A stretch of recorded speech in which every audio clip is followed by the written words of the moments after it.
Welcome to the wondrous world of finger painting slash squish painting slash mess-free painting.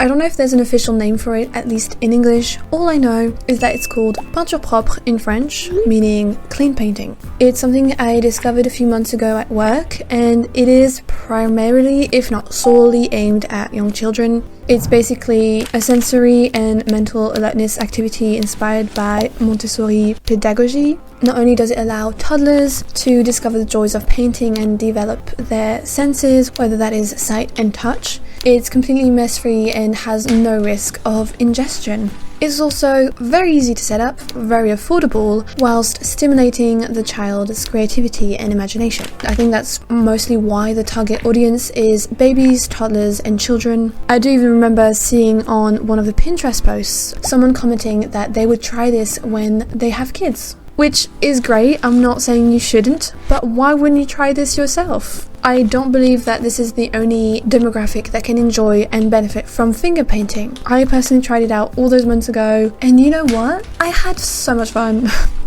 It's super easy, fairly quick to do, also quite relaxing. You just turn your brain off and let yourself be mesmerized by the moving colors. I think that no matter your age, it's a nice activity to do, which is why I wanted to share it with you. Little shout out to this Tumblr thread I came across on Pinterest though before. But yeah, let's claim back fun activities as adults and put a stop to this divide between childhood and adulthood. Please. We're allowed to have fun as adults. Anyway, what you see on screen is the first one I ever did, where it all began. And I did make 3 additional versions in this video to show you how different the results can be. But yeah, let's get into this. On the topic of how affordable it is, the only things you need are paint, a sheet of paper, a freezer bag or clear plastic bag, and sellotape if you'd like to fix it onto the table, but that's pretty optional. Once you have what you need, the steps are really simple. Just place paint of the color of your choosing wherever you'd like it to go on the paper. It can be at random. You don't really need to think too hard on this. I didn't personally, I just picked out colors I thought might look nice together, and once you're pretty satisfied with it, just put your sheet of paper into the Ziploc bag, closing it properly, and swirl to your heart's content. It is quite mesmerizing, as I said, seeing the colors interact.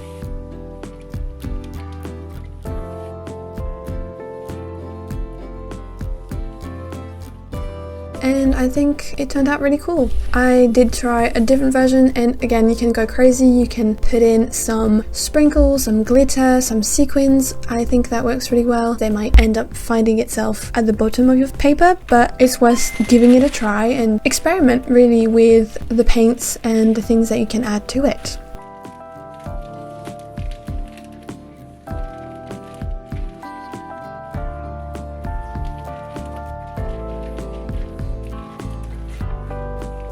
This is what it looked like. I don't think it worked as well. I did try to remove it from the bag to see if it would be better, since the first one I did, I waited for it to dry for months, and I don't think you should take it out of the bag straight away because it will either rip the paper or the paint will stick to the plastic top. So I think for better coverage, you should just let it dry.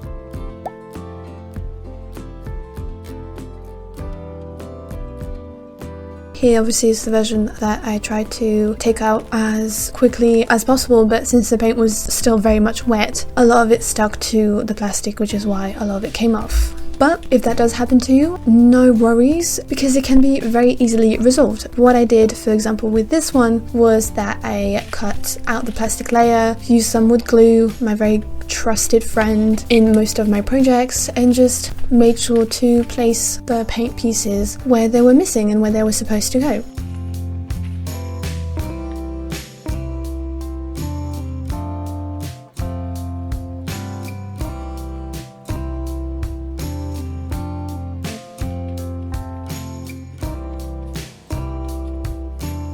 Worked out pretty well, was pretty seamless. As you can see, obviously it's a little shinier where the plastic is, but not that big of a deal. For this one, I'm showing it again because I wasn't very satisfied with the result, which I think is also a really cool thing about this activity, is that whatever result you end up first is unpredictable, but at the same time, if ever you're not satisfied with it, nothing's stopping you from starting again, adding more paint, more layers, changing the colors, and yeah.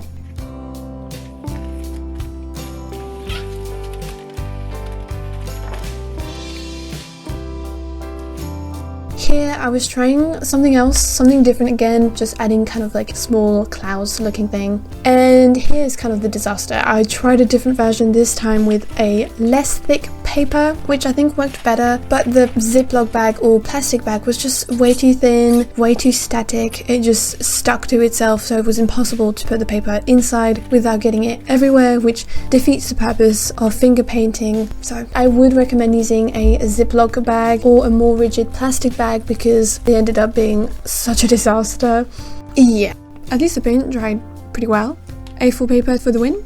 Once you're done with your pieces, there's many different things you can do with it. You can either look back on all the fun you had in fondness, or you can also just frame it. It's pretty simple, self-explanatory as well. But yeah, if you really like the results, put it in a frame, and I think it works well as it is. I did that with the first one I did because that was my favorite one. I really liked the colors and how it turned out. But if that's not what you want to do, you can also use it for scrapbooking by cutting it with scissors. I saw someone do that with their own artwork, which I think is a very interesting thing to do, to just basically rip your own drawings, because that's something you can do. And considering how the finger painting looks like at the end, I think it does work well as scrapbooking pieces. You can also make cute shapes out of it using punch paper thing, I don't know the technical word for it, but glue them later to an artwork, or for scrapbooking, or even using bigger cutouts to make an actual artwork like you can see this on screen, or even garlands. I think that would look really cool for any kind of event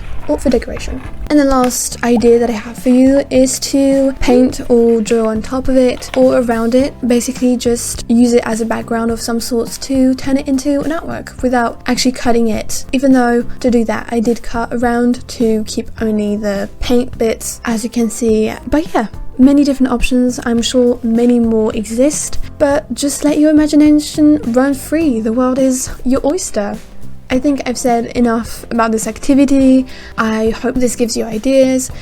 Did you hear of finger painting before watching this video? I would love to know, because I don't feel like it's that well known, at least in English speaking countries. But yeah, would you try this out? Do you have any other ideas of things you could do with it? Let me know. But yeah, thank you so much for watching, and I'll see you in the next one. Bye!